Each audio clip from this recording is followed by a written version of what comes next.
politics, and power.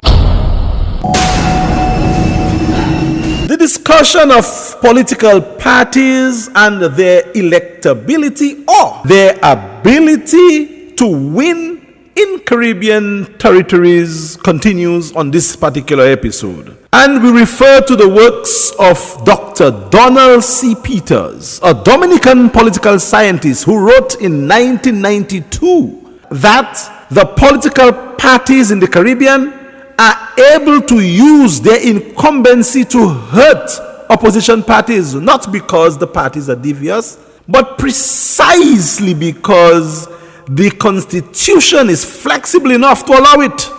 Caribbean politicians, the good doctor continues, like their British predecessors, have demonstrated remarkable shrewdness in maintaining power. They operate on the very gray edge of the Constitution, careful not to overstep the bounds of constitutionality, but bold enough to reach their objective. Unquote.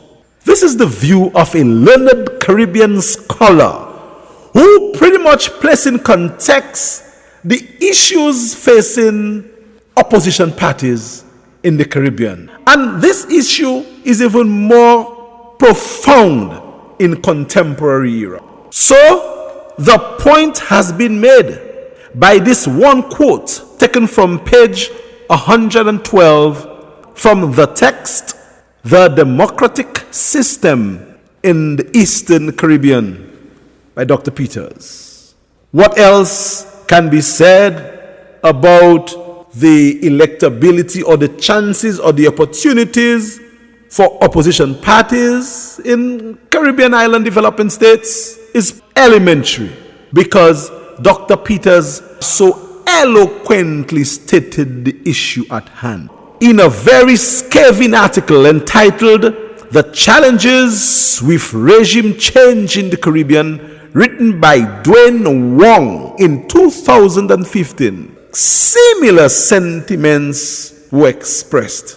And if I am not wrong, I believe, a sitting Prime Minister, the Honorable Prime Minister of Dominica, made some similar remarks in 2018 when he was trying to suggest that there is a fundamental issue with Caribbean opposition parties. And this is the issue that I believe he was hinting at. The fact that opposition parties, as observed by professionals and experts in the business, do not stand a chance against Caribbean incumbency, especially those who have spent such time in power. And we now come back to the people and the works of the people, the determination of the people, and the desire of the people for change. Because ultimately, it is never about that political player's desires or ambitions, but the people's will. And it is only the people who have that will. What has been happening, especially in terms of Caribbean politics, is that players have gone beyond the sphere of the Caribbean to find best practices to channel those organizations towards power.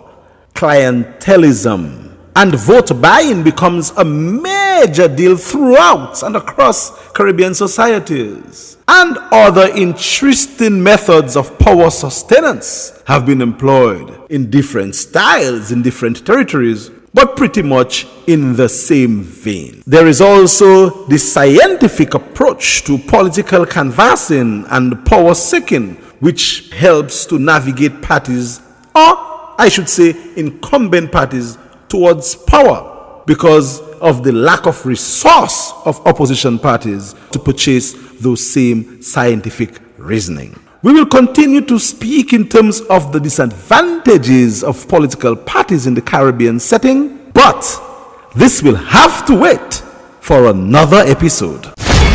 Politics and power.